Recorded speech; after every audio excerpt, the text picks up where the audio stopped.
Chapter 30. What happened today was all my fault. I should have listened. We should have all stayed home and spent the day together, but we didn't because of me. When I awoke this morning, it was raining, thunder, lightning, wind, a constant soaking downpour that laughed at umbrellas and raincoats. The air itself was gray and heavy, thick with too much moisture. I could hear it pounding on my window.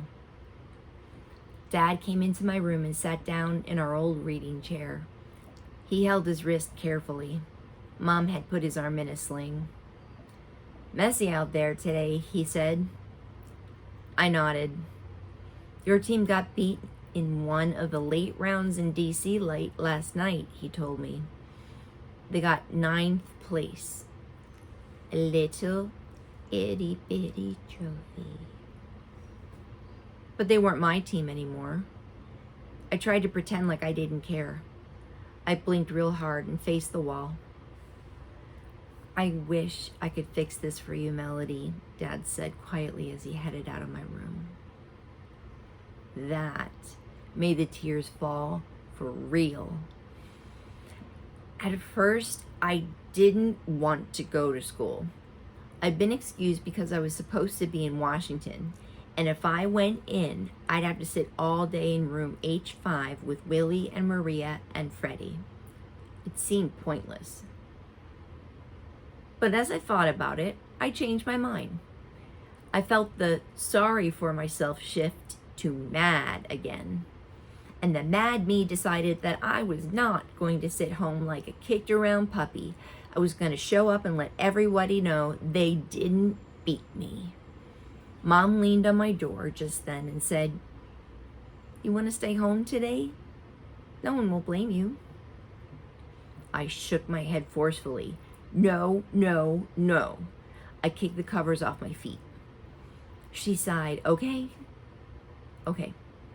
But the weather is ugly and I woke up with a migraine. Plus, Penny is sick and Butterscotch threw up on the carpet. I had to put her in the basement. She got me bathed and dressed and took me downstairs.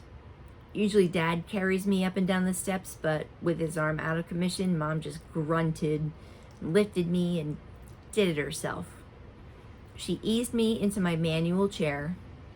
My electric chair and lightning storms don't mix well. Hooked up my old plexiglass talking board, ditto for Elvira, and then down to catch her breath. "It looks like we're going to have one stormy day, honey," she said as she glanced out at the wet mess outside the window. As she ran a brush through my hair, she whispered, "I'm so sorry, my Melody. So sorry about everything."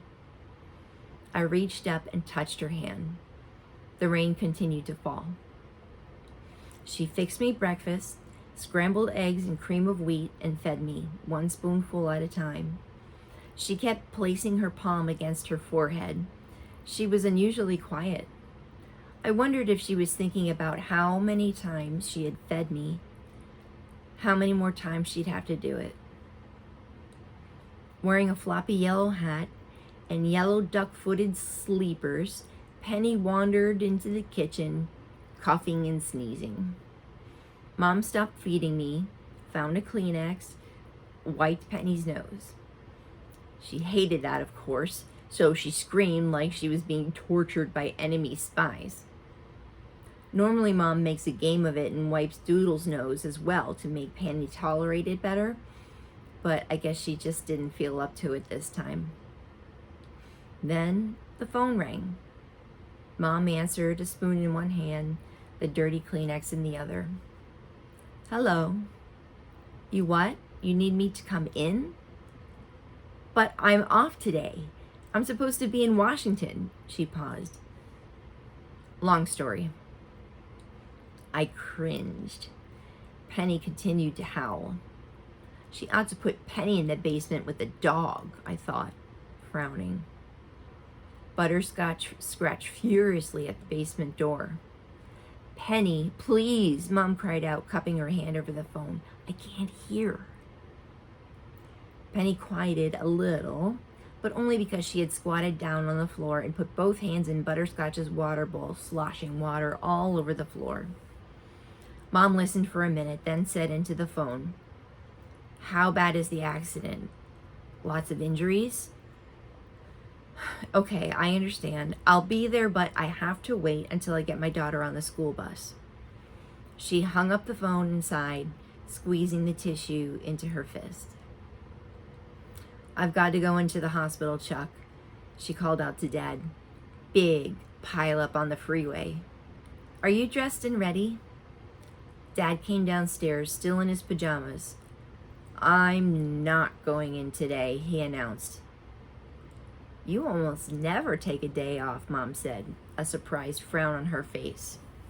My wrist is aching, the weather is awful, and Penny has a cold, he explained. Why don't you just stay home with me today, he said to me.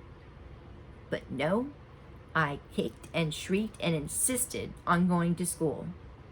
Can't miss today, I pointed. Must go. Must go. Mom put her head in her hands once more. Get Penny out of the dog's dish, was all she finally said. Dad ripped a bunch of paper towels from the roll, cleaned up Penny's mess, and wiped her nose with a wet paper towel. That started her screaming again.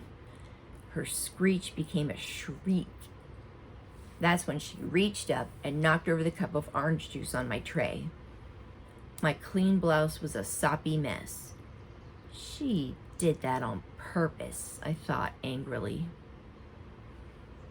Mom simply shrugged her shoulders and yanked off my shirt in one swift motion. She told Dad, Melody is determined to show up at school. Why? I do not know, but she may as well go. I couldn't explain to them that I wanted to see Catherine. Somehow I felt like she'd talk to me and make me feel better. She's a college kid. She would know what to say. Besides, I had to give her that card today. It took Mom several minutes to find a new shirt for me until she remembered all the clean clothes in my suitcase. When she rolled that red suitcase into the kitchen, I looked at her, then looked away.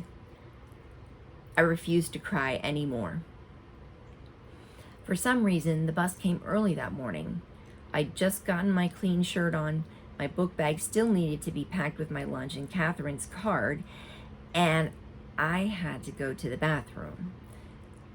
Even over the noise of all the rain and thunder, the honk of the bus horn blared clearly. It always sounds like a goose in pain.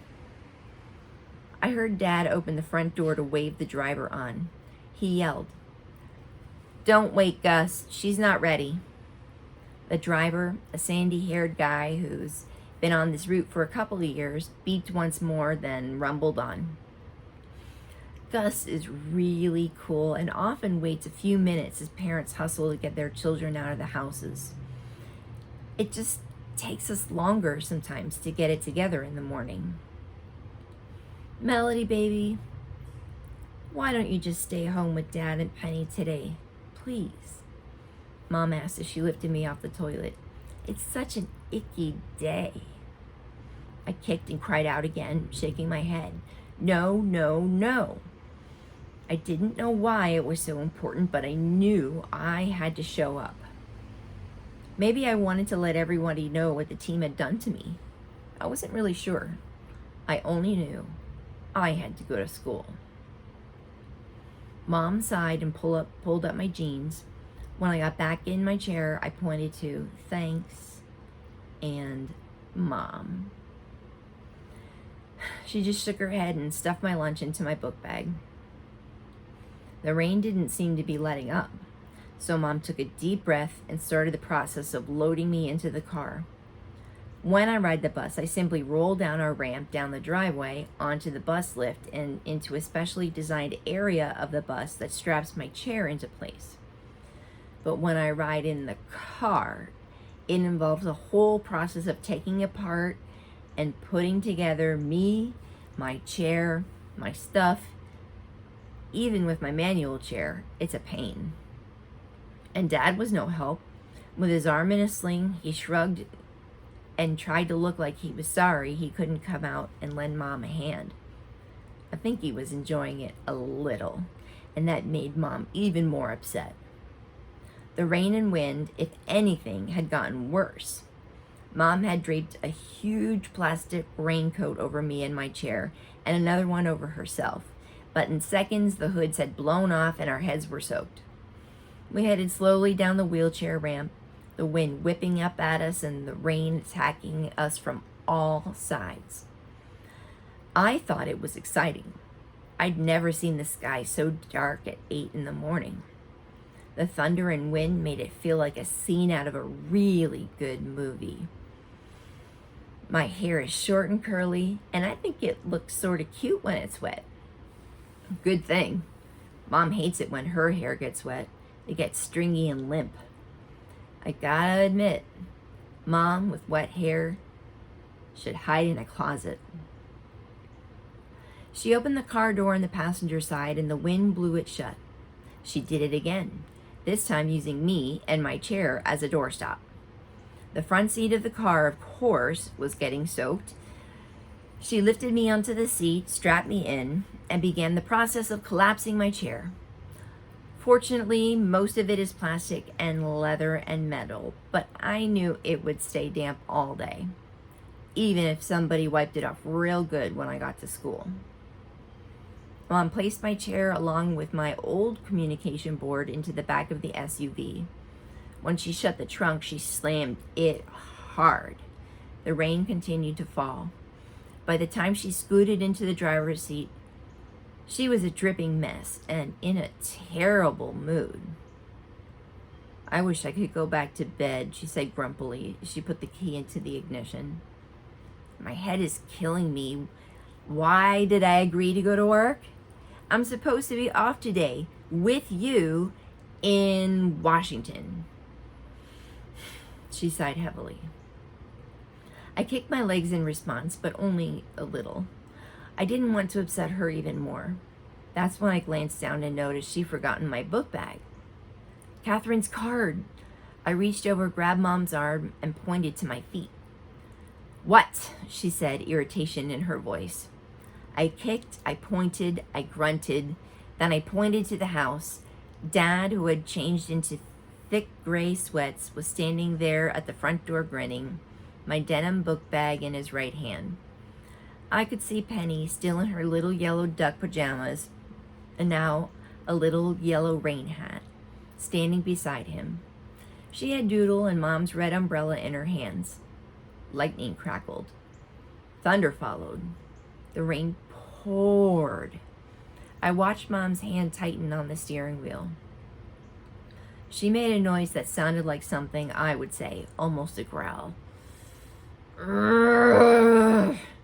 She flung the car open, stomped back into the storm, up the ramp, then she snatched the book bag from Dad. She was sobbing by the time she got back to the car. Dad waved his bandaged arm from the porch one last time, then turned and went to the dryness of the house. I watched as the front door almost closed. That's when I saw a bundle of yellow dragging a red umbrella dart out of the house. I saw her for only a second, but I saw. I screamed, I kicked, I flailed my arms. The windows were almost completely fogged up, and they got even worse as I continued to act like I'd been possessed by demons. Mom looked at me as if I had lost my mind. She screamed at me, "Stop it! Are you crazy?" But I wouldn't stop. I couldn't. I banged on the car window, pulled Mom's shirt, hit her head. I pinched her, or at least tried to. "I can't take any more Melody," Mom screamed over the thunder. "I hate it when you get like this. You've got to learn to control yourself. Now quit." She put her hand on the keys to start the car. I screamed. I reached over and tried to pull the keys from her. I scratched the back of Mom's hand. She smacked me on the leg. She'd never raised a hand to me before. Never. I still didn't stop screaming and kicking and jerking. I had to tell her. I had to tell her that Penny was out there. Never had I wanted words more. I was going out of my mind. I am taking you to school, and I hope they keep you, Mom mumbled under her breath. Angrily, she turned on the car. A rush of air started to clear the windows. The windshield wipers rocked their fastest speed. I cried huge, sobbing tears. I grabbed at Mom's arm once more, but all she did was shake my arm away. I could tell she felt like hitting me again, but she didn't. Her lips were tight. She looked at the rearview mirror. She put the car into reverse. I shrieked, I screeched, I yelled. The rain poured, the thunder roared. Slowly, the big car rolled backward. I felt the soft thud. I became deadly silent. Mom stopped, turning her head slowly to the left. Then she turned slowly to the right, almost as if in slow motion, as she saw Dad come running out of the house, a look of stark alarm on his face. "Penny!" I heard him yell. "Where's Penny?" Mom rolled the window down on my side. Rain poured in onto me, but I didn't care. "What do you mean? She's with you." Mom's voice was low, but sounded frantic and very, very scared. She got out of the car. She looked down. She screamed for a long, long time. Her screams were louder than the police sirens that eventually came shrieking around our corner, louder than the fire truck and ambulance sirens that followed them, louder than my silent cries. I sat there for what seemed like hours, basically forgotten, strapped in the front seat of the car as the rain poured into my open window. I ached with fear.